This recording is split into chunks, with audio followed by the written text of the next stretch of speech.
So this video is going to show you how I lost 13 pounds in 2 weeks, and this is going to be a pretty good proxy on showing you what exactly happens on the other side of the fitness industry that no one really talks about. So stick around and hopefully you enjoy this kind of content. All right, guys, so this is a little different than what I normally do on this channel, but I think it's going to help a lot of you guys out. So you might want to stick around for this one. Basically, y'all probably know by now if you stuck around on this channel for the past 2 or 3 years that I go from fit to average and back almost every year. And quite frankly, I'm tired of doing that. I wanted to wait about 2 months before I started doing that again, dieting. I got a little bit of pressure on me from external forces, so I might as well use that as motivation, right? This video is going to probably end up being a video series on how I am dieting to do this. This is going to be the most aggressive diet I have ever done. So probably don't copy me for good reasons, and we'll get to them in a second. I have dieted before successfully. Keeping the weight off is a bit stressful as a stress eater. When stress picks up, my bad dietary habits come back. So that's something I have to work on in the future. But one of the main reasons why you should not be copying me is I'll be using a GLP-1 agonist. I was not planning on using this from the start, but a good friend of mine said, I've already done a lot of stupid shit in the past. These peptides are pretty safe, all things considered. Why not just give it a try? And I'm like, okay, I will tickle both of our curiosities at the same time. So I ended up getting a peptide called Retatrutide. This is in stage 3 trials right now. It is basically the next version or next generation version of Ozempic semaglutide. It binds to an additional glucagon-like receptor, which is going to help more with appetite control and everything else. That's how GLP-1 agonist works. They bind to a glucagon receptor, and that receptor is what controls a lot of feelings of hunger in your brain. So like your stomach can be completely empty, but it will not feel like it's hungry. It's 2 separate things, by the way. So you can eat half of what you normally do, but your appetite is suppressed so much that you don't even notice it. Between that and also being on testosterone replacement therapy, I'm gonna have it so fucking easy compared to the rest of you. So don't necessarily copy me. This is more so showing you guys how unfair it actually is to these natural guys comparing themselves to these fake naturals and other influencers that are just on testosterone replacement therapy, and how fucking easy it is. And then you add in semaglutide, or in my case, Retatrutide, and it just fucking falls off because they're not hungry. They're keeping all their muscle mass because their testosterone does not drop from the diet. And they just look phenomenal after 8 to 12 weeks of doing this stuff. So hopefully I can emulate that. And I'm also doing some very strict dieting. So we'll touch more on that later in this video because I already have it filmed. This is day 8 or 9 of said diet already, and I'm already down about 10 pounds in total. And we'll touch more on like my own results as we go here, but I wanted to make it clear from the start that my results are not typical. Like if you're doing this naturally, this is not something you want to follow, but this is something you probably want to know about. So that way you're not comparing yourselves and getting false expectations on what dieting can be like.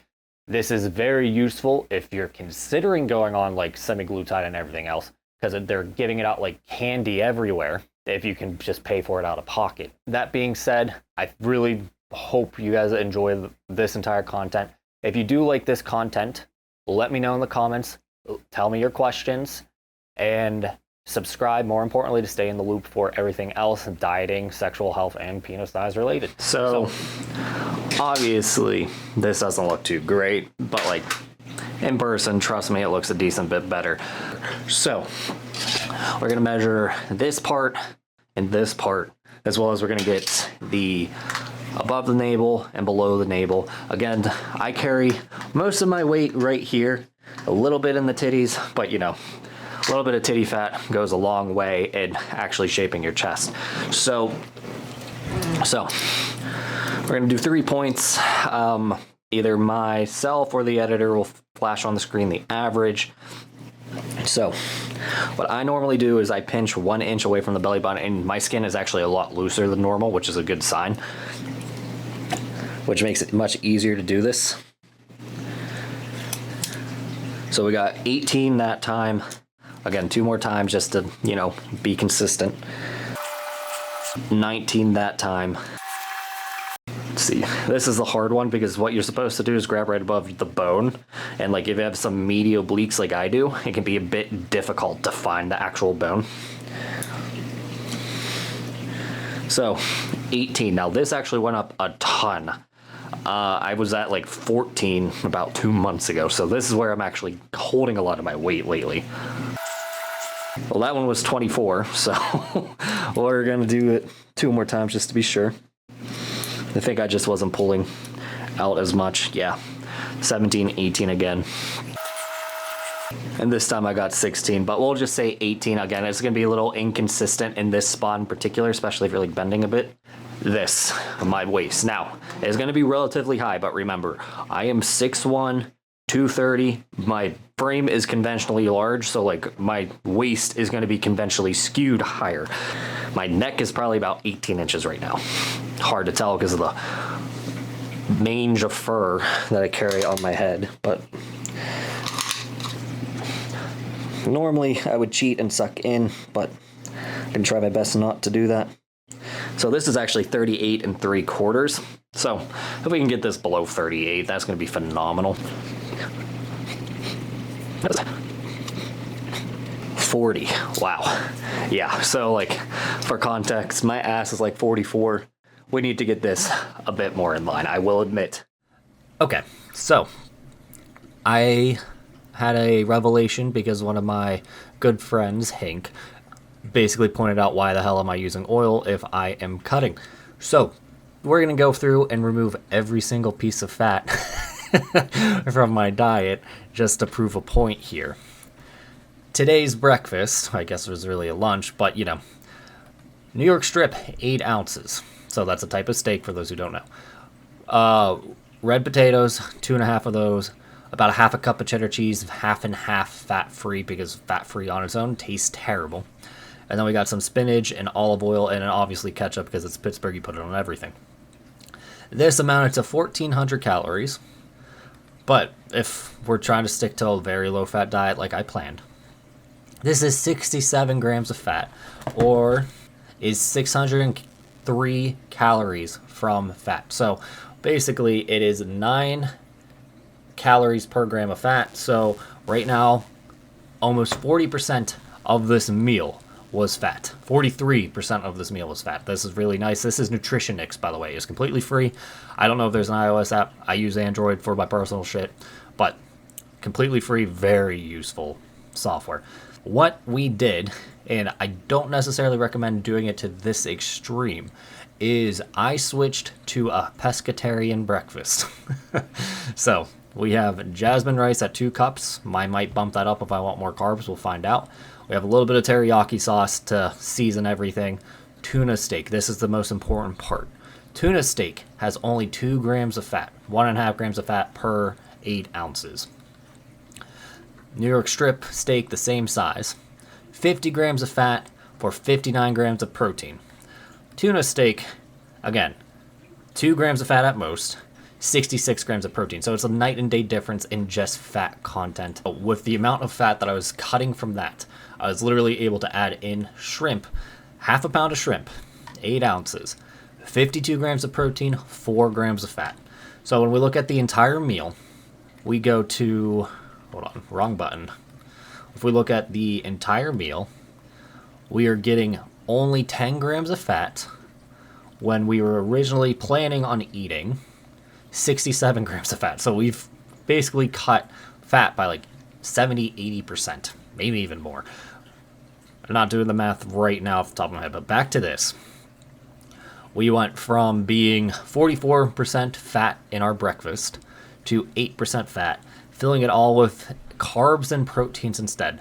General rule of thumb is like 40, 40, 20, so 40% carbs and proteins, and then 20% fats. This is a bit extreme, but like this is kind of a very hard diet if I'm being completely honest.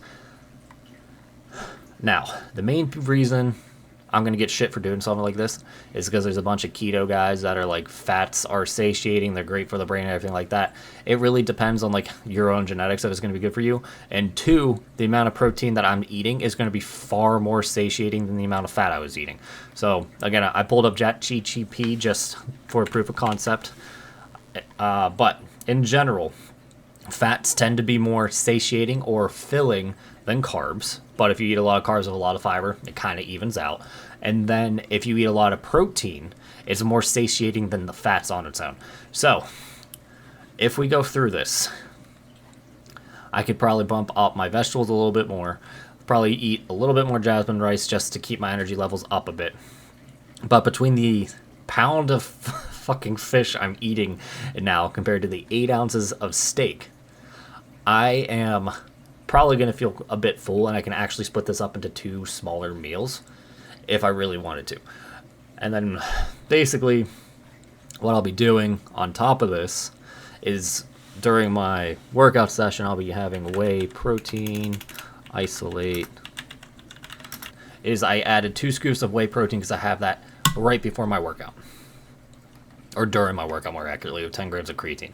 But before I eat my dinner, I'm going to be getting 176 grams of protein in me before noon. All it really matters to me, I'm going to be in a severe deficit practically all day. Intermittent fasting. This is a relatively minor part of my diet, and it's a bit overrated in my opinion, just because a lot of communities like ran with it and said it could cure fucking cancer. There's a few health benefits beyond just dieting. Some actual benefits is that it helps with growth factor release, but like if we're only going to be increasing about 10 to 15% on average, sure, it will help, but it won't move the needle all that much. It's not going to be the main reason why you're going to be using intermittent fasting. So what's even more useful is the fact that it resets insulin sensitivity. Most healthy young men won't have to worry about this, but let's say you've been overweight for a couple years, your insulin's going to be a bit insensitive. That means that you have a bit of an issue being efficient with energy use in your body. So since we basically deprive our blood of blood sugar for 16 hours at a time, our body gets used to being without blood sugar, therefore it gets a better response to blood sugar in the future. So that's one of the major benefits of it, is that it can help you use energy better long term. Now, the actual main use for dieting though is that you can't shove as much food down your mouth as you could if you could eat all day. So for example, I am in an 18-6 fast. Most people will do 16-8. So that'd be 16 hours of not eating, 8 hours of an eating window. So for me at 18-6, I will eat from noon to 6 p.m. and then I will not eat until noon the following day. So that basically puts me in a severe calorie deficit for most of the day, and then I make up for it with the food that I'm eating. But since I'm eating so lean for my eating window, it is practically impossible to make up for the lost calorie expenditure. So in principle, basically guaranteeing myself a huge calorie reduction. Now remember, I have a relatively high calorie expenditure. I'm burning 3,800 calories a day. It is very hard for me to get 3,800 calories into me in a 6-hour period. And then you add the fact on that I am on Retatrutide. I just don't feel hungry. I can easily do a 420 regimen, or I could even do a 222 regimen and only eat 1 meal a day. But with the amount of energy that I burn and how active I am, it doesn't really make that much sense. All right, guys. So since I'm doing a dieting video, which is ironic, I thought it would be a good idea to show how much my food costs. So I'm at Sam's Club right now. This diet's relatively expensive because it's seafood, but I want to show you how expensive or inexpensive it really is. I guess it's a relative term. But I'm going to go in, and I'm not going to film inside because I'm not like a psycho and think I have main character syndrome. I'm actually getting a bit of anxiety filming in this parking lot. So I'll be back momentarily. Okay, we're back. So this bag of cooked shrimp was $15 for 2 pounds, so that's like, what, $7.50 a pound.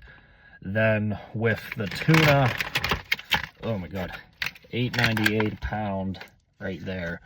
Again, depends where you live on how much it's going to be, but it's going to be within 10 to 20% of that. I'm going to run to the other store and get that there because, you know, Sam's Club just doesn't have good shit like that. But anyway, see you in a bit. So the rice is $8.99 for 50 servings, so that's like 45 cents a serving, which would make it 90 cents a day. And then with the sauce, don't remember the exact number, but 17 servings, I think it was $3.79. I do 3 servings a day, so we're looking at 66 cents in sauce a day. So, and I forgot to bring home the vegetables, but the vegetables are about $1 serving, maybe $1.50. So, when we look at this, I'm spending $10 a day on food, excluding dinner. So, like, my actual diet is $10 a day. But, like, I'm spending only $5 a meal with this diet. So, like, I know it's going to be relative. Like, if you're making minimum wage, it's going to be very hard to do this diet. But, like, if you're making relatively decent money, it shouldn't be that hard. The actual hard part is going to be sticking to fish and shrimp for 8 weeks straight. But okay, so just to show you what my meals are like, this is what I'm eating. And my hair is a mess today. I don't even, is that rice? We'll find out. But let me flip around the camera. All right, so this is a ridiculous amount of food in general. Hey, Opal. But we're looking at only 1,250 calories, but this is like 2 pounds of food. So most people would be pretty well satiated with this. If you're trying to get crazy, you could like have a salad on the side. But I'm not about that salad life. And you gotta be really careful with how much dressing you're using, because like ranch is basically cream cheese. So you don't really want to be putting that on everything. Like you want to be doing like a light Italian. Anyway, what I'm trying to say is like, this is a lot of food for a normal individual. If you're a relatively well-muscled guy, this is a lot of fluff with a decent bit of nutrient mass, but it's not like the calorie-dense stuff we need to sustain ourselves. So for me, dieting, I'm going to only be eating 1,250 calories for the next 2 meals total. So it'd be 650 or whatever. And then I'll have a small dinner at 6 p.m. And then my fasting starts. And that way I should have enough food in my stomach to not feel weird when I go to bed, but still be in a huge deficit of like 1,500 calories once you factor in like a small snack and my protein shake in the morning. So would this be possible without Retatrutide? Maybe. It would just, I'd have to eat more at dinner for myself to feel satiated, but it's definitely possible. You just gotta play around with your calories and match it to what you need. All right, we are rolling. So it's been about a week, technically 6 days since the last, photos and everything else, but we've had pretty good progress, and like I just want to do this on Tuesdays. So what we're gonna do, measure my waist, measure my skin folds. I already know I saw significant improvement in my waist, better ab control, everything else like that. Gotta figure out where I put everything though. Okay. BD got his numbers all mixed up here, so please be sure to reference the correct numbers on screen. 38. Based off of what I have written down, 39.5 was the 14th, so that's 6 days ago. And let's say 38 3/4.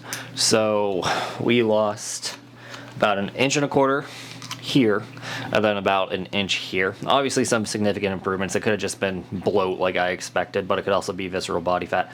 I do have a bit more of a V taper at the moment.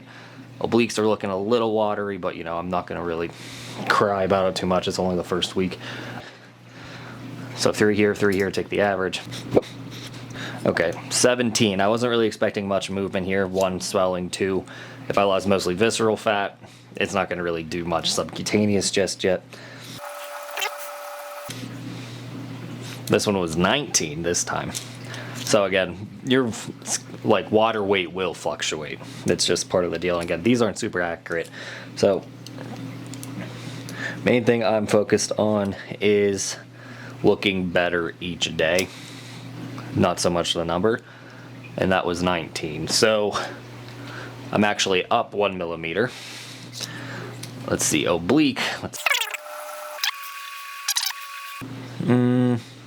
15, I would say.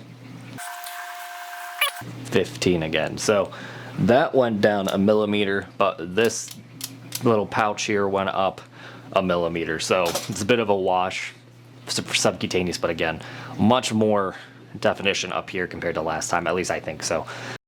So looking back at this week of dieting, it's a little clear to me now that I was a little fatter than I realized. Nothing crazily, like, we're talking maybe 5 pounds more than I realized. But I did some calculations using the Navy body fat method. Essentially, you take your neck circumference, They take your waist circumference. It's a little unclear where exactly you're supposed to be taking your waist measurement, either the widest point or just above the navel. So I did both, just like I did in, the befores and the progress logs. So day 1, I was between 21.6 and 19.4. I originally thought I was going to be like between 20 and 18. So like we're talking 5 pounds extra of body fat when we look at me at 220, 2.5 pounds of fat is going to be roughly what I am every percentage point, but you get the point.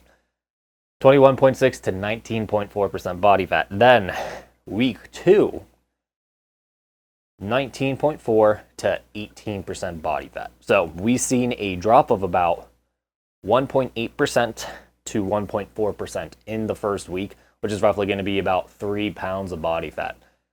Meaning that I lost about 3 pounds of body fat and then 5 pounds of water weight. That's something very important you need to know about dieting, is that when you first start dieting, you should lose a lot of weight right off the bat, just because you are burning carbs. The blood sugar and glycogen hold a lot of water. Therefore, as you burn up your short-term energy supply from dieting, the water will release as well. And then part of that is that your body fat holds a lot of water as well. So if we're active, sweating more, you're going to secrete more water there too. So for me, I lost about 5 pounds of water in the first week, and then 3 pounds of fat, maybe even 4 pounds. We'll just say 4 to make it simple math for me. In the first 6 days of this diet, I lost 2% of body fat, which looks like nothing physically. And that's kind of important to know as well, is that fitness range sucks. Okay, so like the difference between the appearance at 15% to about 20% body fat does not look that different for a lot of men. Some guys are going to be able to have abs at, say, 16% body fat, but they're carrying weight elsewhere. Most guys are going to carry most of their weight right here. So they're probably not going to have abs unless they get below 15% body fat. I don't know who really started this idea that you'll have abs at 15% body fat. It has never really been that common. A lot of guys just say they're 15% body fat, so they just carry their weight well when they're really actually on steroids, and it makes them look more realistic based off of just having more fluff weight. But you get the point here. I'm in the no man's zone. It's going to take me another couple weeks here to actually get to a point where I look lean. It's been about 1 week since I started Retatrutide. Let's go over some of the side effects I had, which were relatively minor to begin with. First, and this is like the weirdest one, and I don't really have a good way to explain it, other than like the detachment from time. So like, I don't know if like my hunger was like how I was able to tell time, like from like how long it takes to do something or what point of the day it is. But like, since I started taking this, I feel like no urgency whatsoever. And it's really weird, but it's like a calming effect, but also kind of uneasy. That's something just to be aware of. It might just be a me thing. Then it makes it so easy to undereat if you're actually trying to diet. So you do want to eat less while you're dieting, but there's going to be a point where it becomes, I don't want to say it's like dangerous going that low once or twice a week, but like the next day you feel terrible because you like switch on to starvation mode. And the gist is like if you go below like, let's say 20 to 25% of a calorie reduction. So for me, that's going to be more than 1,000 to 1,500 calories. Your body starts trying to be as efficient as possible. Therefore, you get really lethargic and it sucks. So basically, I skipped dinner one day and I had my normal big meal that I already explained to you guys. That's only about 1,300 calories plus my snacks. That's about 1,800 calories. If I'm burning 3,800 calories, I'm in a 2,000 calorie deficit. So naturally, I'm at like a point where it is less than half of my actual calorie needs for the day. Something's got to give, something's got to shut down. So you have to be a bit mindful of putting enough food into your system so you don't feel like poop, while you are also making sure you're not putting too much food into you to not actually see reasonable progress in a short amount of time. That's the shitty part about dieting, is you have to figure out what works for your own body. And when you start adding in appetite suppressants like this, it makes it very easy to go too far into the diet. Then minor insomnia, and I think it was probably because I'm not used to having like the empty stomach feeling. It's, again, this is different than actually being hungry. Like, my stomach has nothing in it at this moment. I'm about hour 10 to 14. I don't know exactly what time it is, but I've been fasting for a while now. My stomach is completely empty except for some liquid. Going to bed on an empty stomach and still not being hungry kind of sounds like an anxious response to me. So I get a bit of insomnia until I relax a bit. So like my sleeping window has probably moved back about 30 minutes. I'm also waking up about 30 minutes earlier, but again, I'm not hungry at all. So I'm not exactly sure if it's just a me thing or this has to do with like your body's like, dude, you're starving, get some food, but like your brain's not sensing it. So it's just something to keep in mind. Overall, Retatrutide has been really fucking crazy, and like I'm able to eat literally less than half what I normally eat and not feel hungry. Like, it's crazy, and this is why it's been so, not necessarily Retatrutide, but the other semaglutide and GLP-1 agonists have been prescribed so much, is that it makes it impossible for people that are obese to eat as much as they were originally, and then that's how they start losing weight. But as soon as they go off the semaglutides, they start putting the weight back on because they never had the lifestyle changes. So since I'm already a fit individual and already have pretty good lifestyle habits to keep the weight off, I'm not going to have the same rebound effect a lot of people have going on GLP-1 agonist. Now, another thing we should probably talk about is I am on testosterone, which means that I'm going to have basically perfect high normal testosterone levels the entire time I'm on this severe diet. Normally, guys would start seeing their testosterone drop a bit, and if you're in a diet this severe, it'd come in even faster. But in general, most guys' testosterone will stay pretty consistent up until like month 3 or 4. So that means you'd be able to keep most of your muscle mass if you're doing enough sufficient work and getting enough protein in you to keep your muscles. But for the most part, when people say I lost all my mass when I started dieting, they didn't really have mass to begin with. I fell into this trap because I used to be a lot chubbier than I was originally. So in general, you won't lose that much muscle. I have seen people in DEXA scans that literally dieted for a year that kept all their lean tissue, meanwhile losing 40 pounds of fat. Granted, they weren't doing anything as severe as what I'm doing, but since I'm on testosterone replacement therapy, I don't have to worry about that. That's what I mean when it's cheating. I don't have to worry about like making sure I'm not in too steep of a deficit. I can just go balls to the wall, make sure I just eat enough to feel okay for the rest of the day, and that's it. My protein's good. My sleep's okay. I'm going to keep all my muscle, if not gain a little bit in the process. And that's what I mean. It's unfair between Retatrutide, don't feel hungry, testosterone, it's keeping my muscle mass. I'm going to look phenomenal as long as I can just stick to the script. All right, I'm hoping it looks as good as it does on the big screen as it does on my little camera screen. But I think I made pretty good progress this week. We're going to measure waist, you know, the little clippies. The clippies have been a little bit inconsistent compared to what I've been losing around the waist, so we might toss this out in the next 2 weeks or so just because it's not overly consistent. But so far, major improvements in my opinion, especially in only 2 weeks. What I have been seeing is 6 weeks of progress, essentially, in 2 weeks. And we'll go over the numbers after this. Yeah, I'm making a fool of myself right now. So we're going to say 37 on the dot. And then we'll say 38 on the dot just in case I was pulling a bit too much. So that's at least another close to an inch of progress. We definitely lost like 2 inches of fat here for sure. And then we probably lost 2.5. We'll check, you know. Time for clippies. 17, 18, 18 again. So again, not much moving, but at least there is something. Again, this has always been my most troublesome area, and when I do my little spin, you guys will see. 15, 15, 13. So we'll just say 14 to make it somewhat fair, but overall, 2 weeks of progress, over 10 pounds down. I'm right at the point where my waist is coming in finally.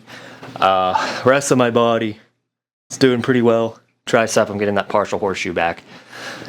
Back always is pretty good. Lost a lot of lower back fat, so my butt sticks out a bit more, so people can't say I have a flat white ass anymore. But in general, very good progress for 2 weeks. Let's do a quick recap before I wrap up this video.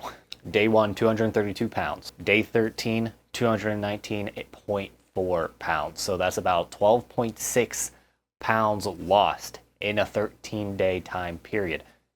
That's pretty exceptional. Now, for body fat, I went from up as high as 21.6 to 19.4 on day 1. You know, there's a range, doesn't really matter.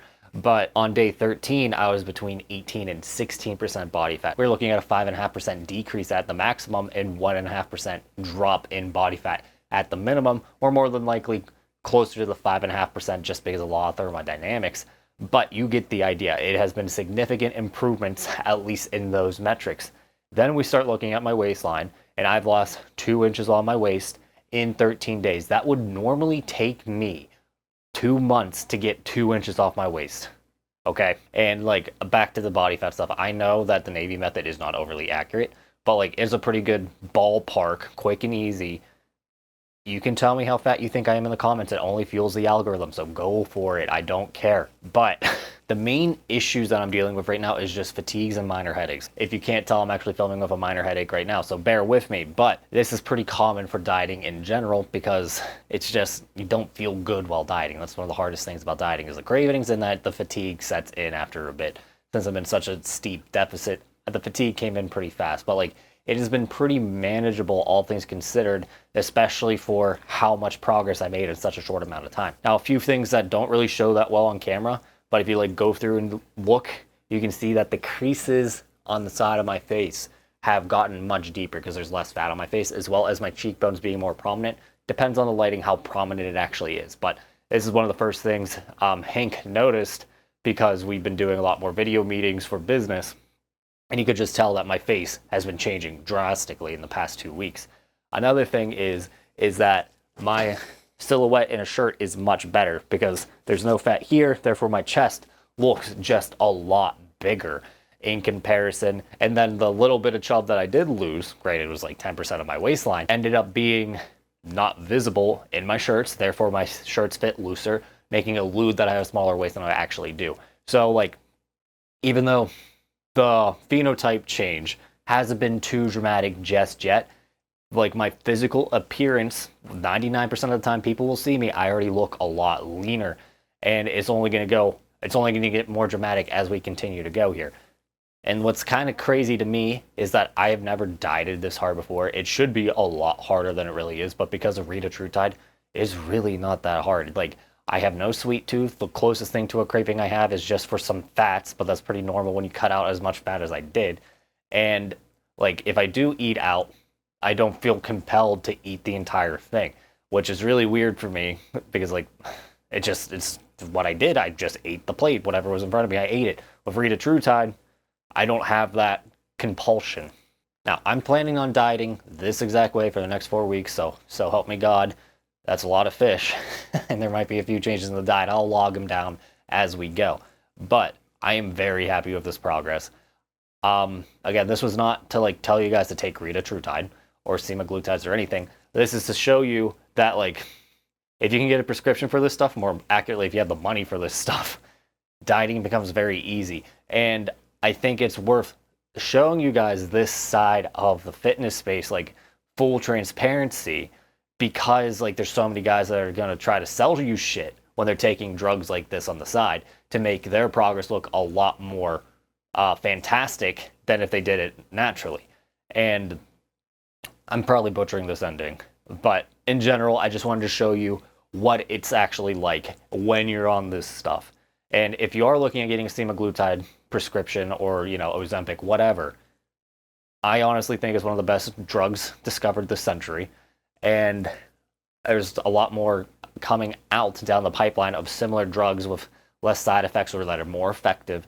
So it's a very exciting time. There's a reason why it's been interrupting the fitness industry and the health industry, because like most bad health markers in America come from obesity. So if we can conquer obesity, health prices, more importantly insurance prices, should plummet. And that's why we're actually seeing a lot of pushback with it. But I'm not going to get into the politics of it all.